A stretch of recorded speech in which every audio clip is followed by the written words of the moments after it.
Kodi panopa mukuyendera patipo abiti? Ndikudoza ato mususu. Kunzuzu? Atiliki. Koma ndemufika usiku tu. Kwabazi, singateke kuti ndisapese madzi ozamba? Atipanga zimenezo. Muli kuntchito? Nakali kuntchito. Ndikupesani Atiliki. Chabwino, mwende bwino abiti. Sikomo kwenyinja, I love you. I love you too abiti.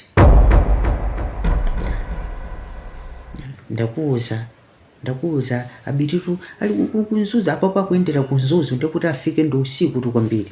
Usadandaule. Chabwino ndamva, komano ineyo ndi wantchito. Ndo ukakhala wantchito? Basi malevels akusiyana ka. Levels yachani. Wina aliyense ndi wantchito. Even angelo ndi antchito a Mulungu. Even abusa, shehe, osaja ndi antchito. Ntchito yawo ndikupanga chani? Kusamala nkhosa zawo. Tonse ndi antchito kumatangosiyana chani? Ntchito. Iweyo ntchito yako ndi ya nyumba. Basi, sokuti zimenezo zingakhalitse kuti iwe ndine tisamvane. Komano ndikuopa. Ukuopa chani? Osadandaula. Okay. Foni ya mabatani yakutopetsa, sikufuna yatacho kuti uzingosisita pa screen pa? Ndipo kwambiri.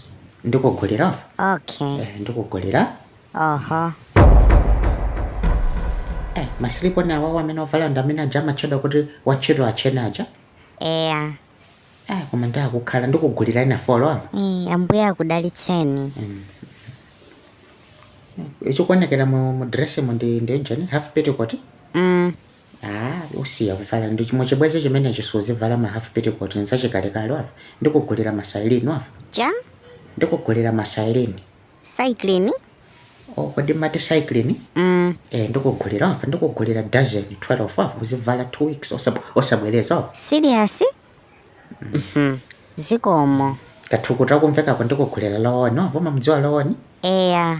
Ndikugulira wafa. Wanivia? Zikomo.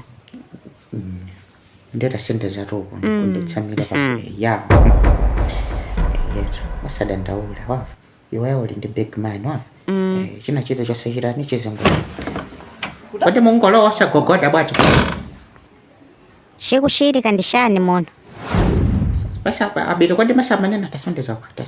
Basa manena kodi mule konzozo ne muzina amamba papase umuntu kamenda pasa umeneka uzina amamisa umeneka unene zizachilunga mwamba liti botsa. Mandikale kaye bansi.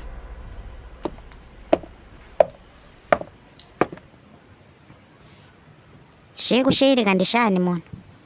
Mukwana kuti chokuchiteka ndishani masa mule mutili mwanthu awiri uyoyo ndi munthu. Mukutani naye nzika naye. Okay, uyoyo naye mapanjapo of course wala ndakapeza pana khala nyamata nakamwitana bolo waganya ndimafuna kuti angotichapira zovala zofunda chifana napanga chimfine ndi ndimafuna kuti achape zonse bwinabwina kuti mukamabwera basi zikhale zawo. Ndiye munazanga nzikana? Ndi pamene ndonena kuti ndakatha kusankha nyamata komana anabwera anambirira ndi uyoyo. Ndiye kugunda nakudya. Zinangochitika zimenezo osadandaula. Zampano mavuna anu ashape usiku uno sofala so. Sina sikonde